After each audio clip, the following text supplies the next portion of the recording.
नमस्कार दोस्तों, VP student corner में आप सभी का स्वागत है।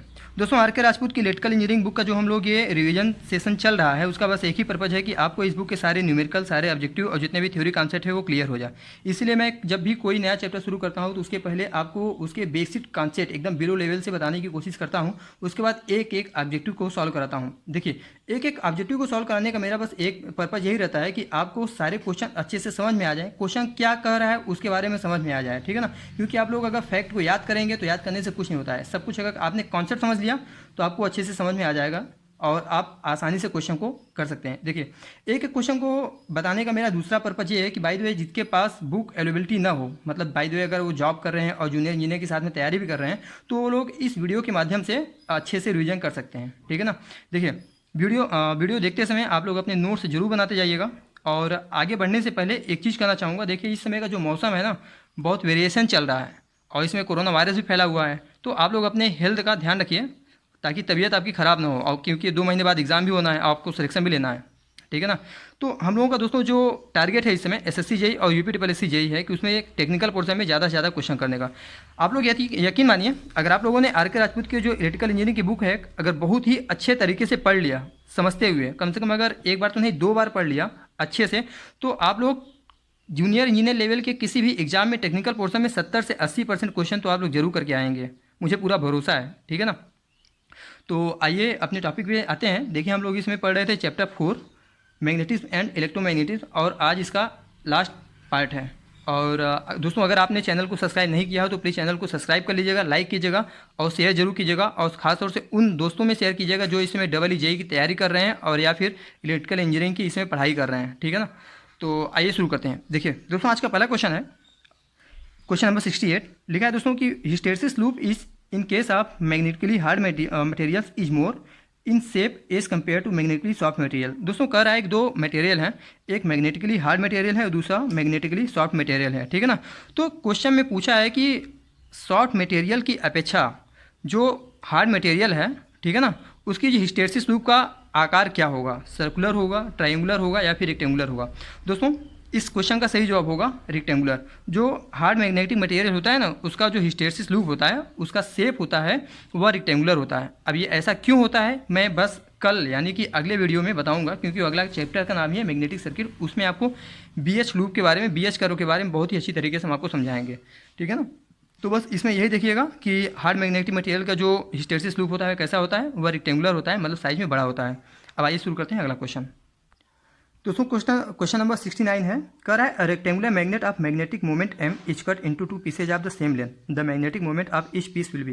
दोस्तों, कह रहा है कि एक रेक्टेंगुलर मैग्नेट है, ठीक है ना, और उसका जो मैग्नेटिक मोमेंट m है और इसे 2 बराबर टुकड़ों में काट दिया जाता है। तो अब जो 2 बराबर टुकड़ों में काटने के बाद नया मैग्नेटिक मोमेंट क्या होगा, ठीक है ना, प्रत्येक पीस का। देखिए दोस्तों, इस क्वेश्चन का जो सही जवाब होगा वह होगा m/2, ठीक है ना। अगर एग्जाम्पल के तौर पे जैसे कि ये हम लोगों ने माना कि ये रेक्टेंगुलर मैग्नेट है, ये रेक्टेंगुलर मैग्नेट है और इसका ये हो गया नॉर्थ पोल, इसका ये हो गया साउथ पोल, ठीक है ना। और इसका जो मैग्नेटिक मोमेंट है वह m है, हम लोग इसे भी जानते हैं। अब कह रहा है कि इस रेक्टेंगुलर मैग्नेट को 2 बराबर टुकड़ों में बांट देते हैं, मतलब काट देते हैं। तो इसके बाद इसका नया जो, अब देखिए, अब ये एक पार्ट बचा और दूसरा ये पार्ट बचा, ठीक है ना। तो इन दोनों मैग्नेट का काटने के बाद नया मैग्नेटिक मोमेंट क्या होगा। तो दोस्तों, इसका सही जवाब होगा m/2, ठीक है ना। अब देखिए, इस क्वेश्चन को समझते हैं कि पहले m/2 आया कहाँ से और ये जो हम लोगों का वर्ड है मैग्नेटिक मोमेंट वह होता क्या है, ठीक है ना। देखिए, मैग्नेटिक मोमेंट को हम लोगों को समझने के लिए सबसे पहले हमें मैग्नेटिक डाइपोल समझना होगा। मैग्नेटिक डाइपोल को समझने के पहले हमें इलेक्ट्रिक डाइपोल समझना होगा कि इलेक्ट्रिक डाइपोल क्या होता है। दोस्तों देखिए, मैग्नेटिक डाइपोल और इलेक्ट्रिक डाइपोल दोनों लगभग एक तरह से सेम ही होते हैं, ठीक है ना। और अगर हम इलेक्ट्रिक डाइपोल की बात करें तो देखिए, इलेक्ट्रिक डाइपोल में होता क्या है कि माना कि हम लोगों ने ये 2 चार्ज हैं, क्या ये 2 चार्ज है, ठीक है ना, और इस पर पॉजिटिव आयन है और इस पर माना ये हम लोगों का नेगेटिव आयन है, ठीक है ना, और ये भी Q है, ये चार्ज Q है। अब इन दोनों के बीच एक डिस्टेंस है D, क्या है, इन दोनों के बीच एक डिस्टेंस है D मीटर, ठीक है ना। अब देखिए, दोनों चार्ज का मैग्नीट्यूड इसमें सेम होना चाहिए डाइपोल के लिए, ये पहली कंडीशन है, दोनों चार्ज का जो मैग्नीट्यूड है वो सेम होना चाहिए, ठीक है ना। अब देखिए, अब ये जो हम लोग का रिप्रेजेंटेशन है, तो दोनों चार्ज का इस प्रकार से रिप्रेजेंटेशन ही हम लोगों का इलेक्ट्रिक डाइपोल कहलाता है, ठीक। अब इसी में आता है electric dipole moment P। Electric dipole हो गया। अब हम लोग क्या करेंगे कि इलेक्ट्रिक डाइपोल मोमेंट, जिसे हम लोग P से डिनोट करते हैं, ठीक है ना। अब देखिए, अब इलेक्ट्रिक डाइपोल मोमेंट के बारे में दोस्तों बात करें तो आप लोग ध्यान देना चाहिए कि ये इलेक्ट्रिक डाइपोल मोमेंट जो होता है वह एक वेक्टर क्वांटिटी है। क्या है?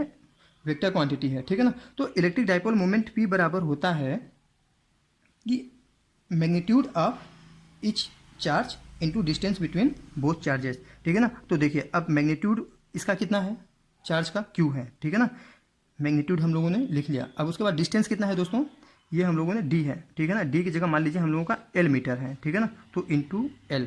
तो दोस्तों ये जो है ना, मतलब ये जो रिलेशनशिप है यही हम लोगों का कहलाता है कि इलेक्ट्रिक डाइपोल मोमेंट, ठीक है ना। और देखिए, अब ये हो गया इलेक्ट्रिक डाइपोल मोमेंट के बारे में। अब आते हैं मैग्नेटिक डाइपोल मोमेंट के बारे में, मतलब मैग्नेटिक डाइपोल मोमेंट जिसे हम लोग M से डिनोट करते हैं। ये भी एक वेक्टर क्वांटिटी है, ठीक है ना। डाइपोल मोमेंट एक वेक्टर क्वांटिटी होता है, ये आप लोग ध्यान देगा। देखिए, माना कि हम लोगों ने एक बार मैग्नेट है, या यही इसका शेप जो है रेक्टेंगुलर है, तो बार मैग्नेट है, ठीक। देखिए, अब इसका जो एक होता है नॉर्थ पोल, दूसरा होता है साउथ पोल, ठीक है ना। अब इलेक्ट्रिक डाइपोल में जैसे पॉजिटिव चार्ज और निगेटिव चार्ज होते हैं, वैसे ही मैग्नेटिक डाइपोल में क्या है दोस्तों, यहाँ पे देखिए नॉर्थ पोल और साउथ पोल, ठीक है ना। अब दोनों पोल के बीच कोई एक पर्टिकुलर डिस्टेंस तो होगा ही, क्योंकि देखिए अब इन दोनों के बीच एक पर्टिकुलर डिस्टेंस है ना। तो अब इसी डिस्टेंस को मान लिया कि हमने, ये है L मीटर।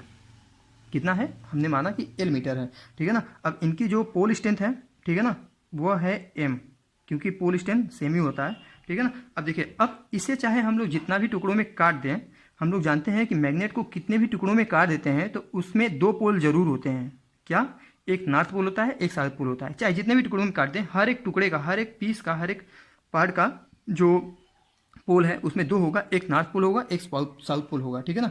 अब देखिए, अब इलेक्ट्रिक चार्ज की तरह ही मैग्नेट में भी कुछ मैग्नेटिक स्ट्रेंथ होगा, जिसे हम लोग पोल स्ट्रेंथ कहते हैं, ठीक है ना। अब जो दोनों पोल पर सेम होता है, पोल स्ट्रेंथ मतलब M और M, ठीक है ना।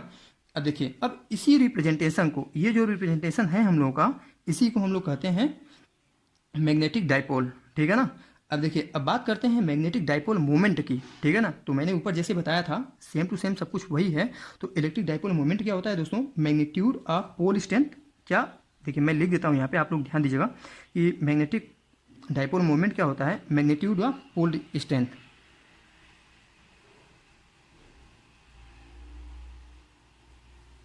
Magnitude of pole strength into distance between both pole, ठीक है ना।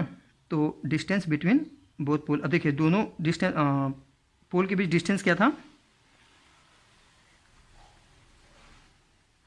L मीटर, ठीक है ना। तो हम लोग यहाँ लिख देंगे magnetic dipole moment M is equal to, जिसे हम लोग M से डिनोट करते हैं कि देखिए मैग्नीट्यूड ऑफ पोल स्ट्रेंथ क्या है दोस्तों, पोल स्ट्रेंथ M है, ठीक है ना। तो ये रहेगा। अब कह रहा है डिस्टेंस बिटवीन बोथ पोल, अब दोनों के बीच डिस्टेंस कितना है, L, ठीक है ना। तो अब ये जो है हम लोगों का, यही कहलाता है मैग्नेटिक डाइपोल मोमेंट, ठीक। तो इसी को हम लोगों ने पढ़ना है था। अब देखिए, अब क्वेश्चन में क्या पूछा है, क्वेश्चन में पूछा है कि a rectangular magnet of magnetic moment M, कह रहा है कि एक रेक्टेंगुलर मोमेंट है, ठीक है ना। जैसे कि ये एक रेक्टेंगुलर मैग्नेट है, अब इसका मैग्नेटिक मोमेंट कितना है, M है, ठीक। अब कह रहा है इसे दो भागों में बांट देते हैं, इसे हम लोगों ने दो पार्ट में डिवाइड कर दिया, ये मानिए दो पार्टों में इसे डिवाइड कर दिया, ठीक है ना। अब क्वेश्चन कह रहा है कि अब magnetic moment of each piece, देखिए अब अगर हम अलग अलग टुकड़ों की बात करें तो अब देखिए, माना कि ये पार्ट 1 हो गया और ये पार्ट 2 हो गया काटने के बाद, तो इसका भी एक पोल ये यस है, ये मतलब नॉर्थ पोल होगा, साउथ पोल होगा, और इसका भी एक क्या होगा, नॉर्थ पोल होगा, साउथ पोल होगा, ठीक है ना। अब इन दोनों की लेंथ की बात करें तो ये जो लेंथ है L/2 ही हो जाएगा ना, L/2 होगा। और हम अगर यहाँ पे पोल स्ट्रेंथ की बात करें तो इसकी भी पोल स्ट्रेंथ क्या होगी, सेम होगी, दोनों की पोल स्ट्रेंथ तो हर जगह सेम होता है, ठीक है ना। तो यही कह रहा है दोस्तों कि अगर हम लोगों ने इसे काट दें तो उसका मैग्नेटिक मोमेंट क्या होगा। तो देखिए, अब इससे हम लोगों को क्या रिलेशन निकलता है कि अगर हम लोग लंबाई को आधा कर देते हैं तो हम लोगों का मैग्नेटिक मोमेंट भी क्या हो जाएगा, आधा हो जाएगा, मतलब M/2। तो इस प्रकार इस क्वेश्चन का सही जवाब क्या हो जाएगा, M/2, ऑप्शन बी, ठीक, ऑप्शन बी, ठीक है ना। अब देखिए, अब अगले क्वेश्चन की तरफ आते हैं। अगला क्वेश्चन कह रहा है कि अ कीपर इज यूज्ड। दोस्तों, कीपर जो होता है वह एक क्लोज पाथ प्रोवाइड करता है, ठीक है ना। देखिए आप लोग, मैंने इसीलिए इमेज को भी शो कर दिया आपके पास। तो इमेज में आप लोग देख रहे हैं कि कीपर क्या कर रहा है, एक बंद रास्ते का प्रोवाइड करा रहा है। तो इसका सही जवाब क्या हो जाएगा दोस्तों, keeper is use to provide a close path for flux, ठीक है ना। तो ऑप्शन डी इसका सही जवाब हो जाएगा। देखिए, अब अगला क्वेश्चन कर रहा है कि magnetic moment is pole strength, magnetic moment क्या होता है दोस्तों? मैग्नेटिक मोमेंट अभी मैंने आपको बताया कि यह एक वेक्टर क्वांटिटी होती है, ठीक है ना, इसे आप लोग ध्यान दीजिएगा। देखिए अब अगला क्वेश्चन कह रहा है कि the change of cross sectional area of conductor in magnetic field will affect. कह रहा है कि एक कंडक्टर है, क्या है? एक कंडक्टर है, ठीक है ना, और यदि हम उसके क्रॉस सेक्शनल एरिया को चेंज कर रहे हैं तो क्या होगा? रिएक्टेंस आप तो मतलब मैग्नेटिक फील्ड में एक कंडक्टर रखा हुआ है तो उसके ऊपर यदि हम उसके क्रॉस सेक्शनल एरिया ए में परिवर्तन करते हैं तो किसके ऊपर प्रभाव पड़ेगा, ठीक है ना। तो देखिए हम लोग जानते हैं कि आर बराबर क्या होता है दोस्तों? रो एल बाई ए, ठीक है ना। और हम ये तो हो गया इलेक्ट्रिकल फील्ड के बारे में। अगर हम लोग मैग्नेटिक फील्ड की बात करें तो हम लोग ये भी जानते हैं कि रिलक्टेंस बराबर क्या होता है? M by mu into L by A. तो कह रहा है दोस्तों कि मैग्नेटिक फील्ड में रखा हुआ है, ठीक है ना। अगर हम लोग ए को चेंज करते हैं, तो देखिए अगर हम लोग ए को चेंज करेंगे तो इसका रेजिस्टेंस कम या ज़्यादा होगा, ठीक है ना। इसका अगर हम ए को चेंज करते हैं तो आर के ऊपर भी प्रभाव पड़ेगा। और अगर हम लोग मैग्नेटिक फील्ड के बारे में बात करें तो अगर हम यहाँ पे क्रॉस सेक्शनल एरिया को चेंज करते हैं तो रिलक्टेंस के भी ऊपर कुछ ना कुछ प्रभाव पड़ेगा। मतलब अगर कम करेंगे तो रिलक्टेंस ज़्यादा होगा और अगर क्रॉस सेक्शनल एरिया को ज़्यादा करेंगे तो इसका रिलक्टेंस क्या हो जाएगा? कम होगा। उसी प्रकार ये इलेक्ट्रिकल फील्ड में भी वही बातें करता है, ठीक है ना। तो यही कर रहा है दोस्तों। अब देखिए हम लोग इस रिलेशनशिप से देख सकते हैं कि क्या होगा, ए के चेंज करने पर रिलक्टेंस भी चेंज हो रहा है, मतलब अफेक्ट हो रहा है, और रेजिस्टेंस के भी ऊपर प्रभाव पड़ रहा है। तो इसका इस क्वेश्चन का सही जवाब हो जाएगा दोस्तों ऑप्शन सी, ठीक है ना। देखिए अब अगला क्वेश्चन है the uniform magnetic field is. बताइए दोस्तों यूनिफॉर्म मैग्नेटिक फील्ड इज। देखिए यूनिफॉर्म मैग्नेटिक फील्ड किसे कहते हैं?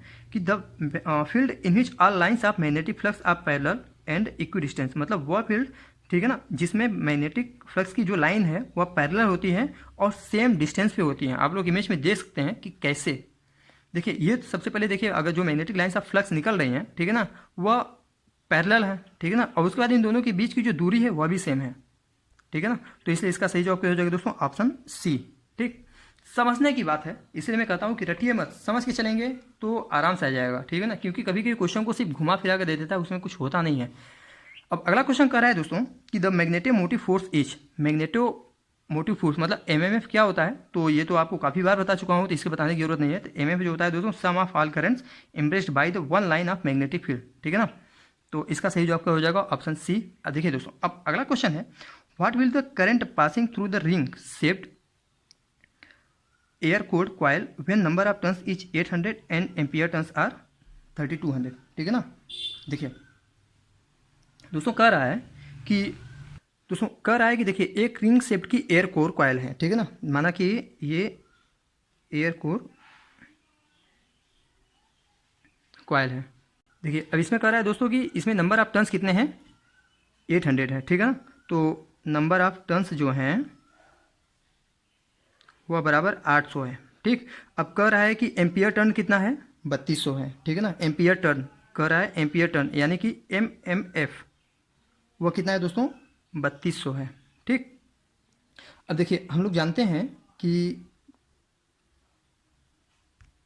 एमएमएफ बराबर क्या होता है? एमएमएफ बराबर एनआई होता है ना। तो एनआई, तो देखिए एमएमएफ की वैल्यू यहाँ रख देते हैं। तो MMF is equal to NI. N कितना है दोस्तों? 800, ठीक है ना। तो 800 यहाँ पे कर लिए। अब आई पूछा है तो आई की वही पूछा है कि what will be the current, ठीक है ना, पासिंग थ्रू द रिंग। तो आई की वैल्यू निकालेंगे दोस्तों। तो यहाँ पे आई की वैल्यू आ जाएगी 3200 बटे 800 बराबर आई। तो ये इसकी वैल्यू कितनी आ जाएगी? 4। तो आई बराबर 4 एम्पियर। तो इसके लिए हम लोगों को 4 एम्पियर की करंट प्रूव करनी होगी, ठीक है ना। देखिए अब अगला क्वेश्चन कह रहा है कि what will the magnetic potential difference. ये क्वेश्चन है क्वेश्चन नंबर 76। कह रहा है दोस्तों what will the magnetic potential difference across the air gap 2 centimetre length in magnetic field of 200 ampere turn पर मीटर, ठीक है ना। अब देखिए अब इसके लिए हमें क्या करना होगा? कह रहा है कि देखिए 200 एम्पियर टर्न प्रति मीटर कह रहा है, ठीक है ना। तो देखिए 200 एम्पियर टर्न पर मीटर, क्वेश्चन नंबर 76, ठीक है ना। अब कितना कह रहा है कि एयर गैप कितना है? 2 सेंटीमीटर। एयर गैप कितना है? 2 सेंटीमीटर, ठीक है ना। अब देखिए मतलब 1 मीटर में मिल रहा है हमें कितना? 200 एम्पियर टर्न। 1 मीटर में मिल रहा है कितना? 200 एम्पियर टर्न, ठीक है ना। तो अब देखिए ये मीटर में है, इसे हम लोग बाय द वे सेंटीमीटर में चेंज कर लेते हैं क्योंकि एयर गैप जो दिया है सेंटीमीटर में दिया है, ठीक है ना। तो 1 मीटर में कितना सेंटीमीटर होता है? 100 सेंटीमीटर। तो अब हम लोगों को 100 सेंटीमीटर में कितना मिलेगा?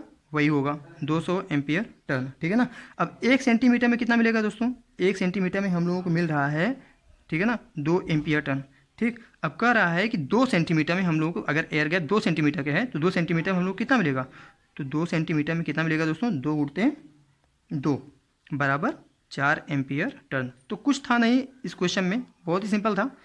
तो इस क्वेश्चन का सही जवाब क्या हो जाएगा दोस्तों, ऑप्शन बी। ठीक, देखिए अब अगला क्वेश्चन कह रहा है कि विच of the following statement is correct. ठीक है ना दोस्तों, देखिए मैग्नेटिक फ्लक्स जो होता है, किसी एक्साइटिंग कॉइल में मैग्नेटिक फ्लक्स जो होता है वह एक्साइटिंग कॉइल के अंदर और उसके सरफेस पे मतलब आउटसाइड पे दोनों सेम होता है। ठीक है ना, तो इस क्वेश्चन का सही जवाब हो जाएगा option D, the magnetic flux inside the exciting coil is same as on the its outside surface, option D.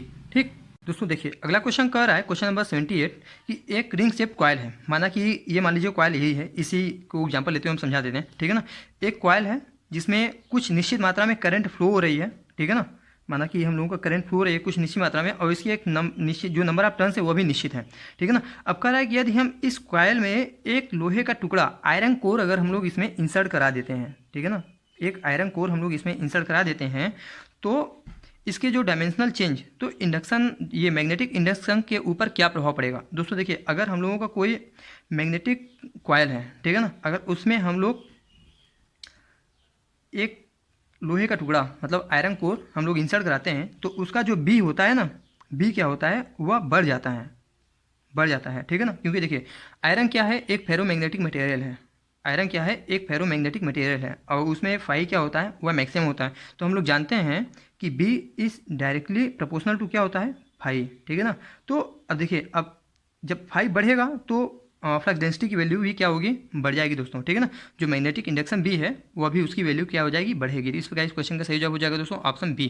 ठीक है ना, देखिए अब अगला क्वेश्चन है, कह रहा है कि the magnetic reluctance of magnetic material. तो देखिए हम लोग जानते हैं कि पहले रिलक्टेंस होता क्या, मैंने आपको बताया था कि जिस प्रकार से इलेक्ट्रिक करंट में रेजिस्टेंस जो होता है कि opposition of flow of current होता है। ठीक है ना, उसी प्रकार से मैग्नेटिक सर्किट की बात करें तो जो रिलक्टेंस होता है वह opposition of flow of flux होता है। ठीक, तो देखिए अब हम लोगों ने पढ़ा था कि रिलक्टेंस को हम लोग एस से डिनोट करते हैं और एस बराबर क्या होता है, 1/μ इंटू L/A। ठीक है ना, देखिए अगर हम यहाँ पे ए की वैल्यू को बढ़ा रहे हैं, ठीक है ना, क्रॉस सेक्शनल एरिया बढ़ा रहे हैं तो एस की वैल्यू क्या होगी, रिलक्टेंस क्या होगी, घट जाएगी। ठीक है ना, लेकिन अगर हम यहाँ पे ए की वैल्यू अगर हम लोग यही घटा रहे हैं तो रिलक्टेंस की वैल्यू क्या हो जाएगी दोस्तों, बढ़ जाएगी। ठीक है ना, मतलब S is inversely proportional to A. ठीक है ना, तो देखिए वही कह रहा है कि the magnetic reluctance of material decreases with increasing cross sectional of area material. कह रहा है कि रिलक्टेंस जो है, मैग्नेटिक रिलक्टेंस जो है ए को बढ़ाने से घटता है, जिसका यही इसका सही जवाब हो जाएगा ऑप्शन ए। ठीक है ना, देखिए अब अगला क्वेश्चन कह रहा है कि the initial permeability of an iron rod is. जो आयरन रॉड की इनिशियल परमिबिलिटी होती है, ठीक है ना, वह क्या होती है दोस्तों, देखिए इनिशियल परमिबिलिटी की बात कर रहे हैं तो यहाँ पे ध्यान दीजिएगा कि आयरन रॉड की जो इनिशियल परमिबिलिटी होती है वो हमेशा नॉन मैग्नेटाइजिंग स्टेट में होती है। मैंने आपको बताया था इसका रॉजिम भी। ठीक है ना, तो इस प्रकार क्वेश्चन का सही जवाब क्या हो जाएगा, ऑप्शन डी। देखिए क्वेश्चन नंबर 81 कह रहा है कि which part of magnetic path requires largest MMF. तो दोस्तों देखिए ये पहली बार तो ऑप्शन को देखते हुए हम लोगों को लग रहा होगा कि इसका जो सही जवाब होगा ऑप्शन ए, एयर गैप। ठीक है ना, फिर भी जो एयर गैप जो होता है magnetic path requires largest MMF, तो एयर गैप ही एक ऐसी चीज़ होती है जिसमें लार्जेस्ट एमएमएफ की आवश्यकता होती है। ठीक है ना, तो इसका सही जवाब हो जाएगा दोस्तों ऑप्शन ए, एयर गैप। ठीक, अब देखिए अगला क्वेश्चन कर रहा है कि how does the magnetic compass needle behave in a magnetic field. दोस्तों देखिए सबसे पहले हम लोग जानते हैं कि मैग्नेटिक कंपास क्या होता है। ठीक है ना, तो कह रहा है कि एक मैग्नेटिक कंपास का जो नीडल होता है वह मैग्नेटिक फील्ड में किस तरह से बिहेव करता है दोस्तों। तो देखिए यह एक निश्चित इसका पोजीशन होता है, ठीक है ना, जो मैग्नेटिक फ्लक्स लाइन को फॉलो करता है। आप लोग देख रहे होंगे इमेज में कि एक यह कंपास रखा हुआ है, ठीक है ना, और यह हमेशा नॉर्थ साउथ में डायरेक्शन को शो करता है, मतलब स्थिर रहता है, कांस्टेंट होता है, और यह जिस प्रकार से मैग्नेटिक फ्लक्स की जो लाइन होगी वह उसी को फॉलो करोगा जिस भी हम दिशा में घुमाएंगे। ठीक है ना, तो इस क्वेश्चन का सही जवाब हो जाएगा ऑप्शन सी। ठीक, देखिए अब अगला क्वेश्चन कर रहा है कि in a simple magnetic field the strength of magnetic flux. तो दोस्तों कह रहा है कि सिंपल मैग्नेटिक फील्ड में जो मैग्नेटिक फ्लक्स की स्ट्रेंथ होती है वह क्या होती है। देखिए सिंपल मैग्नेटिक फील्ड में मैग्नेटिक फ्लक्स की जो स्ट्रेंथ होती है वह कांस्टेंट होती है। ठीक है ना, और वैल्यू से उसकी जो वैल्यू होती है सेम होती है, कहाँ, एनर्जी पार्ट में। ठीक है ना, मैग्नेटिक फील्ड के एनर्जी पार्ट में उसकी जो वैल्यू होती है सेम होती है और कांस्टेंट होती है। तो इसका सही जवाब क्या हो जाएगा ऑप्शन ए। देखिए दोस्तों अगला क्वेश्चन है question number 84। The stay line of magnetic flux is defined as. जो मैग्नेटिक फ्लक्स में स्टे लाइन होती है उसकी परिभाषा को पूछा है कि किस प्रकार से उसे परिभाषित किया जाता है। तो दोस्तों देखिए, जो स्टे लाइन होती है ना, स्टे लाइन होता है कि a line of magnetic flux which does not follow the design path. मतलब स्टे लाइन वह मैग्नेटिक फ्लक्स की लाइन होती है जो डिजाइन पाथ को फॉलो नहीं करता है, ठीक है ना। अब देखिए कैसे, कहने का मतलब ये है कि देखिए, स्टे मैग्नेटिक लाइन या फ्लक्स को हम लोग डीमैग्नेटाइजेशन भी कहते हैं। क्या कहते हैं? डीमैग्नेटाइजेशन, ठीक है ना, मतलब फ्लक्स को वीक करना। डीमैग्नेटाइजेशन का मतलब ये होता है ना,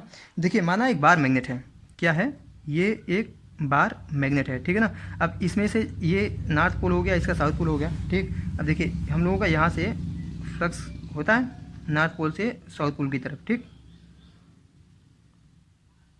तो अब देखिए, अब इसका मतलब है कि यहाँ पर जो फ्लक्स निकल रहा है वह एक पर्टिकुलर डायरेक्शन में जा रहा है, ठीक। यहाँ पे जो फ्लक्स निकल रहा है वह एक पर्टिकुलर डायरेक्शन में जा रहा है, लेकिन किसी इंटरनल फोर्स के कारण यदि फ्लक्स डायरेक्शन डिस्टर्ब हो जाता है, डिस्टर्बेंस का मतलब दोस्तों जैसे ये जा रहा है लेकिन कहीं इधर जाने लगा, इधर जाने लगा, इधर जाने लगा, ठीक है ना, मतलब डिस्टर्ब हो जाए, तो इसे ही हम लोग stay line of magnetic flux कहते हैं। तो इसका मतलब ये है कि a line of magnetic flux which does not follow the design path is called stay line of magnetic flux, ठीक है ना। तो इस प्रकार इस क्वेश्चन का सही जवाब क्या हो जाएगा? ऑप्शन डी, ठीक। अब देखिए, अब अगला क्वेश्चन है कि अ बार मैग्नेट हैज। दोस्तों देखिए, सेम इसके यही हम लोग पढ़ाते आ रहे हैं और पढ़ते भी आ रहे हैं कि एक बार मैग्नेट है, इसका ये नॉर्थ पोल हो गया, एक साउथ पोल हो गया, ठीक है ना। इसमें कह रहा है कि बार मैग्नेट है डाइपोल मोमेंट या मोनोपोल मोमेंट। तो दोस्तों देखिए, जो बार मैग्नेट होता है उसका जो मोमेंट होता है वह डाइपोल होता है, ठीक है ना। अब ये हो गया इसका पोल स्ट्रेंथ एम, ठीक है ना। तो इसका सही जवाब क्या हो जाएगा? ऑप्शन ए, डाइपोल मोमेंट, ठीक है ना। यह एक वेक्टर क्वांटिटी होती है, मैग्नेटिक डाइपोल मोमेंट। अब अगला क्वेश्चन है which of the following material are diamagnetic. देखिए मैंने आपको बताया था डायमैग्नेटिक, फेरोमैग्नेटिक, पैरामैग्नेटिक के बारे में। तो देखिए सिल्वर और कॉपर जो होते हैं वह है डायमैग्नेटिक। ये कभी मत भूल करिएगा कि सिल्वर और कॉपर जो है वह मतलब हाई कंडक्टिविटी होती है, इस कारण से यह फेरोमैग्नेटिक हो जाएगा। नहीं दोस्तों, सिल्वर कॉपर हमेशा डायमैग्नेटिक मटेरियल होते हैं ना। देखिए एक क्वेश्चन कभी कभी किसी मतलब नॉन टेक्निकल में जीएस वगैरह में पूछ लेता है कि जो सिल्वर होता है मतलब चांदी होता है उसका सिंबल क्या होता है। तो ये तो सभी जानते हैं, या तो एजी होगा या तो एई होगा, लेकिन कंफ्यूजन हो जाती है कि एजी होगा या एई होगा। तो दोस्तों सिल्वर की जो सिंबल होता है वह इसे हम लोग एजी से डिनोट करते हैं, ठीक है ना। और चांदी को मतलब गोल्ड को हम लोग एयू से डिनोट करते हैं, ठीक है ना। तो ये हो गया गोल्ड और ये हो गया सिल्वर, ठीक। देखिए अब अगला क्वेश्चन है which of the following type of material are not very important of engineering application. कह रहा है कि निम्नलिखित में से ऐसे कौन से मटेरियल हैं, पदार्थ हैं जो इंजीनियरिंग एप्लीकेशन में बहुत कम यूज होते हैं या मतलब बहुत ज़्यादा इंपॉर्टेंस उसकी नहीं होती है। तो दोस्तों देखिए, फेरोमैग्नेटिक और पैरामैग्नेटिक मैग्नेटिक होते हैं, ठीक है ना। इसमें मैग्नेटिक होता है, इस वजह से ये काम में आते हैं, लेकिन डायमैग्नेटिक होता है उनका इंजीनियरिंग में बहुत ज़्यादा काम मतलब बहुत ज़्यादा इंपॉर्टेंट नहीं होते हैं, ठीक है ना। अब देखिए, अब अगला क्वेश्चन कर रहा है, देखिए दोस्तों अगला क्वेश्चन कर रहा है कि the susceptibility of paramagnetic materials generally lies between. दोस्तों जो ससेप्टिबिलिटी होती है, ठीक है ना, जिसके माध्यम से हम लोग ये देखते हैं कि कोई मटेरियल कितना मतलब उसमें मैग्नेटिक है या नहीं है, ठीक है ना। तो उसकी पैरामैग्नेटिक मटेरियल की बात करें तो उसकी जो ससेप्टिबिलिटी होती है वह 10⁻³ से 10⁻⁴ के बीच लाई करती है, ठीक है ना। तो इस वैल्यू का आप लोग ध्यान रखिएगा, हालांकि अभी किसी एग्जाम में पूछा नहीं है, हो सकता है मैं भी कि पूछ ले। और देखिए ये तो हो गया पैरामैग्नेटिक के बारे में। अगर हम लोग पूछें कि अगर वहीं फेरोमैग्नेटिक मटेरियल की जो ससेप्टिबिलिटी कितनी होती है दोस्तों, तो वह 1 से ज़्यादा होती है। और अगर हम लोग डायमैग्नेटिक की बात करें तो डायमैग्नेटिक की जो ससेप्टिबिलिटी होती है वह 1 से कम होती है, ठीक है ना। ये दोनों वैल्यू तो कांस्टेंट है, बस आप लोग यही पैरामैग्नेटिक के बारे में ध्यान दीजिएगा। अब अगला क्वेश्चन करा है कि for which of the following material the saturation value is very highest. देखिए दोस्तों ये भी BH कर्व का क्वेश्चन है, और अभी हम लोग BH कर्व जो हिस्टेरिसिस लूप वगैरह है अभी ठीक अगले वीडियो में पढ़ेंगे और अच्छे से पढ़ेंगे। तो अगर हम इस क्वेश्चन की बात करें तो कह रहा है कि किस मटेरियल का जो सैचुरेशन वैल्यू होता है वो ज़्यादा होता है दोस्तों। तो फेराइट, ठीक है ना, जो बहुत ज़्यादा हाई फेरोमैग्नेटिक मटेरियल होता है, तो फेराइट का जो सैचुरेशन वैल्यू होता है वह बहुत ज़्यादा हाई होता है। क्यों होता है वो हम अगले वीडियो में जरूर चर्चा करेंगे इसके बारे में। देखिए अब अगला क्वेश्चन है कि the magnetic material exhibits property of magnetization, ठीक है ना। कह रहा है कि कोई भी मैग्नेटिक मटेरियल होता है वह मैग्नेटाइजेशन की प्रॉपर्टी को फॉलो करता है, ठीक है ना। क्यों, किसकी वजह से? दोस्तों देखिए अब सबसे पहले क्या होता है, देखिए किसी भी कंडक्टर में जब हम लोग करंट को फ्लो करते हैं तो उसमें क्या होता है, अपने आप ऑटोमेटिक करंट मैग्नेटाइजेशन क्रिएट हो जाता है, ठीक है ना। तो देखिए अब करंट फ्लो हो रहा है, मतलब उसमें current flow of electrons, moving electrons, क्या कर रहा है, फ्लो ऑफ मूविंग इलेक्ट्रॉन्स, ठीक है ना। वह भी एक ऑर्बिटल मोशन कर रहा है, तो वही कर रहा है दोस्तों। देखिए ऑर्बिटल मोशन ऑफ इलेक्ट्रॉन्स ये भी सही है, स्पिन ऑफ इलेक्ट्रॉन्स ये भी सही है, अब स्पिन ऑफ न्यूक्लियस ये भी सही है, ठीक है ना। तो दोस्तों इस प्रकार हम देखते हैं कि इस क्वेश्चन का सही जवाब क्या हो जाएगा, option E all of the above. ठीक, देखिए अब अगला क्वेश्चन कर रहा है कि for which of the following material the net magnetic moment should be zero. ठीक है ना दोस्तों, तो देखिए एंटी फेरोमैग्नेटिक मटेरियल का नेट मैग्नेटिक मोमेंट जो होता है वह जीरो होता है। ठीक है ना, अब आप सोच रहे होंगे कि यार ये तो हो गया, हम लोगों ने फेरो डाया पैरा की बात किया था। ठीक है ना, लेकिन अब एंटी फेरो मैग्नेटिक मटेरियल्स क्या होते हैं दोस्तों? एंटी फेरो मैग्नेटिक मटेरियल जो होता है इनका सेम वही फेरोमैग्नेटिक मटेरियल की तरह होता है, लेकिन जो इनका एलाइन होता है, जो संरेखण होता है ना, वह उल्टी दिशा में होता है।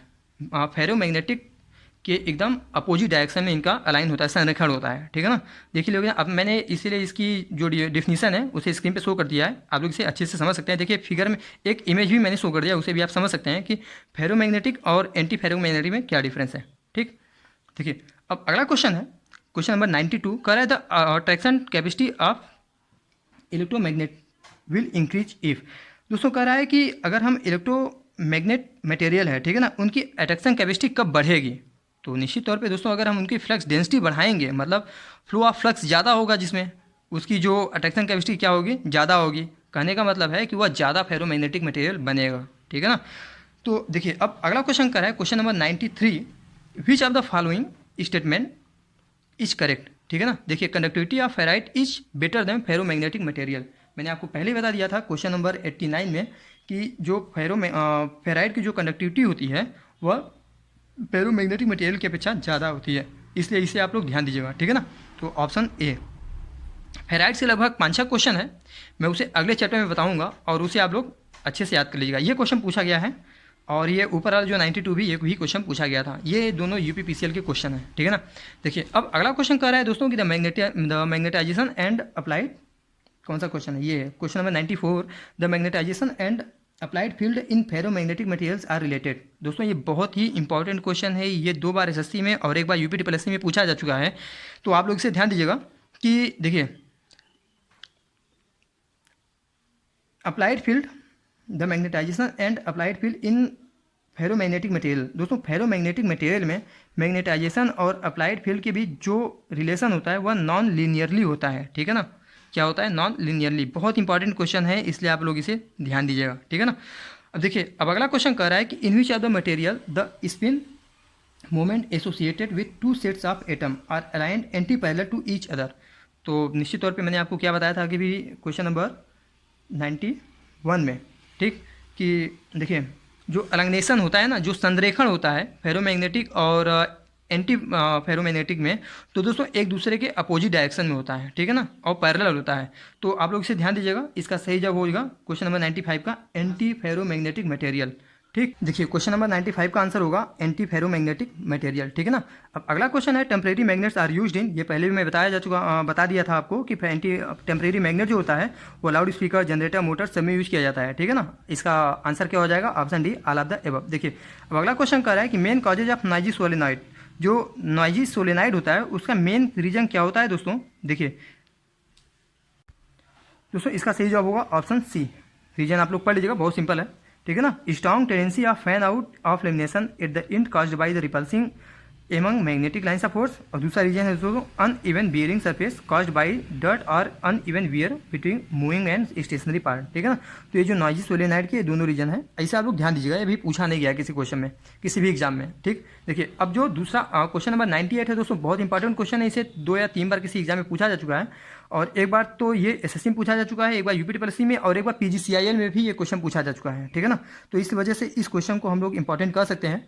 और कह रहा है कि when a bar magnet is bent at its centre to form the shape of L its magnetic moment will be. दोस्तों देखिए कह रहा है कि एक बार मैग्नेट है, माना कि ये हम लोगों ने एक बार मैग्नेट है, ठीक, रेक्टेंगुलर साइज का है, और यदि हम इसे मोड़ने के बाद एल साइज में करते हैं, मतलब ये इस तरीके के साइज में हो जाता है। ठीक है ना, तो अब कह रहा है कि ये बार मैग्नेट है, ठीक है ना, अगर इसे मोड़ने के बाद तो इसका नया जो मैग्नेटिक मोमेंट है वह क्या होगा? ठीक दोस्तों, इसका सही जवाब हो जाएगा, अगर हम इसे अगर बार मैग्नेट को हम लोग इस साइज में सेव कर दें तो इसका तो जो मैग्नेटिक मोमेंट होता है वह 1/√2 टाइम्स हो जाता है इसके पहले की वैल्यू की। ठीक है ना, अब देखिए दोस्तों ये तो हो गया, कहाँ गया, ये है, ठीक है ना, 1/√2, तो इस क्वेश्चन का सही जवाब हो जाएगा ऑप्शन बी। ठीक है ना, लेकिन अगर हम लोग वही बात करें कि अगर हम इसे एल की जगह, ठीक है ना, अगर हम इसे एल की जगह हम लोग अगर हम इसे इस शेप में मोड़ दें, जिसे हम लोग हाथ से शू कहते हैं, तब इसका नया मैग्नेटिक मोमेंट क्या हो जाएगा, ठीक है ना, मे बी आस्क्ड। तो देखिए इसका दोस्तों देखिए इसका तो रहेगा 1/√2 टाइम्स, ठीक है ना, लेकिन अगर हम लोग इस बार मैग्नेट को इस साइज में मोड़ दें, इस शेप में मोड़ दें, तो उसका जो मैग्नेटिक मोमेंट होगा दोस्तों वह है कि m=m इंटू मतलब 4L इंटू पाई टाइम्स हो जाएगा। दोस्तों ये चीज़ आप लोग ध्यान दीजिएगा, ये तो मान लीजिए इसमें है, यही बुक में ही कहीं नोट कर लीजिएगा। अगर ये साइज पूछ ले तो इसका ये रिलेशनशिप होगा उन दोनों के बीच, मतलब नया जो मैग्नेटिक मोमेंट बनेगा वह होगा m into 4πL into by pi, ठीक है ना। देखिए अब अगला क्वेश्चन कह रहा है कि strength of an electromagnet can be increased by. तो दोस्तों बहुत सिंपल क्वेश्चन है। देखिए कह रहा है कि एक इलेक्ट्रोमैग्नेट है, उसके स्ट्रेंथ को हम लोग किस तरीके से बढ़ा सकते हैं। तो सबसे पहली चीज़ तो उसका क्रॉस सेक्शन, कंडक्टर का, मैग्नेट का क्रॉस सेक्शनल एरिया बढ़ाएंगे, ठीक। अब उसके बाद नंबर ऑफ टर्न्स बढ़ाएंगे, ठीक है ना। अब उसके बाद करंट सप्लाई सब बढ़ाना पड़ेगा, ठीक है ना। तो हम लोगों का जो स्ट्रेंथ है इलेक्ट्रोमैग्नेट की वह ज़्यादा हो जाएगी। रीजन आप लोग समझ रहे होंगे, ठीक है ना। देखिए एक बाय द वे कोर है, ये कोर यही मान लीजिए, ठीक है ना। अब इसके ऊपर हम लोग एक शार्प वायर वाउंड को करते हैं, ठीक है ना। देखिए अब यही कह रहा है और इसमें आई एम्पेयर की करंट फ्लो हो रही है, ठीक। इसकी स्ट्रेंथ कब बढ़ेगी दोस्तों, आप देख रहे हैं जिसमें हम लोग जितना ज़्यादा करंट बढ़ाएंगे उतनी ज़्यादा इसको मैग्नेटाइजिंग पावर क्या होगी, स्ट्रेंथ क्या होगी, बढ़ेगा, ठीक है ना। नंबर ऑफ टर्न्स ज़्यादा करेंगे तब भी बढ़ेगी, ठीक है ना। और क्रॉस सेक्शनल एरिया अगर बढ़ाएंगे तब बढ़ेगा, ठीक है ना। इसका मतलब इस क्वेश्चन का सही जवाब होगा ऑप्शन डी। याद करने की जरूरत नहीं, सिर्फ समझिए फिगर को। अगला क्वेश्चन कर रहा है कि core of an electromagnet should have. Electromagnet का जो कोर है वह क्या होना चाहिए दोस्तों, देखिए इसे लो को इरिस्टिविटी होनी चाहिए, मतलब डीमैग्नेटाइजेशन। ये जो को इरिस्टिविटी होती है दोस्तों वह एक प्रकार का डीमैग्नेटाइजेशन फोर्स होता है, मैंने आपको बताया था, ठीक है ना। तो इनकी डीमैग्नेटाइजेशन फोर्स कम से कम होनी चाहिए, ठीक। मतलब ये को इरिस्टिविटी जो होती है वह कम होनी चाहिए और ससेप्टिबिलिटी मतलब मैग्नेटिक कैपेबिलिटी ज़्यादा होनी चाहिए। तो इस प्रकार से क्वेश्चन का सही जवाब हो जाएगा दोस्तों ऑप्शन सी। अब अगला क्वेश्चन कर रहा है कि magnetism of magnet can be destroyed by. कह रहा है दोस्तों जो हम लोगों का मैग्नेट होता है उसमें चुंबकत्व मैग्नेटिज्म कैसे हम लोग डिस्ट्रॉय कर सकते हैं। तो हीटिंग, हैमरिंग, मतलब उसे किसी मैग्नेट का जो होता है मैग्नेटिज्म को हम लोग समाप्त करना है तो उसे हीट कर देंगे बहुत ज़्यादा, क्यूरी टेम्परेचर के ऊपर जाएगा तो वह ऑटोमेटिक मैग्नेटिज्म उसका जो है वह खो जाएगा, ठीक है ना, मतलब डिस्ट्रॉय हो जाएगा। और दोस्तों उस हथौड़े से पीटे, हैमरिंग करें, ठीक है ना, या तो फिर एक दूसरे मैग्नेट के द्वारा इंडक्टिव एक्शन के द्वारा, ठीक है ना। तो इस प्रकार इस क्वेश्चन का सही जवाब हो जाएगा ऑप्शन डी। दोस्तों ये तो था पार्ट 3 चैप्टर 4 का मैग्नेटिज्म एंड इलेक्ट्रोमैग्नेटिज्म। मैं आशा करता हूँ कि आप लोगों को चौथे चैप्टर में किसी प्रकार की किसी भी क्वेश्चन में कोई दिक्कत नहीं होगी। दोस्तों देखिए आप लोग इसे फिर से कोशिश कीजिएगा दोबारा सॉल्व करने की। मैं वीडियो बनाते समय आपको जब करता हूँ कि नोट्स आप लोग जरूर बनाइएगा। और किसी भी प्रकार की किसी भी क्वेश्चन में कोई दिक्कत होगी आप लोग कमेंट बॉक्स में जरूर करिएगा। जाने से पहले एक बात वही छोटी सी रिक्वेस्ट करना चाहूँगा, अपने स्वास्थ्य का ध्यान रखिएगा, मौसम बहुत ही वेरिएशन चल रहा है। और अगर आप लोगों ने चैनल को सब्सक्राइब नहीं किया हो तो चैनल को सब्सक्राइब कीजिएगा, लाइक कीजिएगा और ज़्यादा से ज़्यादा शेयर कीजिएगा। दोस्तों एक चीज़ मैंने देखा है कि कमेंट बहुत कम लोग करते हैं, आप लोग कमेंट कीजिए, ठीक है ना। मुझे अच्छा लगेगा कि मतलब ताकि मुझे समझ में आए कि आप लोगों को जो मैं इतनी मेहनत कर रहा हूँ, कोशिश कर रहा हूँ, आप लोग को समझ में आ रहा है कि नहीं। कुछ भी कमेंट कीजिए, ठीक है ना, कोई इंप्रूवमेंट हो, सजेशन हो, कुछ भी बोलिए। तो मिलते हैं अगले चैप्टर में। चैप्टर है अगला 5 मैग्नेटिक सर्किट, ठीक है ना। इसे आप लोग पढ़ लीजिएगा, बहुत ज़्यादा नहीं है, 25-30 क्वेश्चन है। इसमें जो सबसे इंपॉर्टेंट हुआ है BH कर्व। BH कर्व से लगभग हर एक एग्जाम में लगभग 2 से 3 क्वेश्चन जरूर पूछ लेता है। मिलते हैं अगली वीडियो में, तब तक के लिए जय हिंद।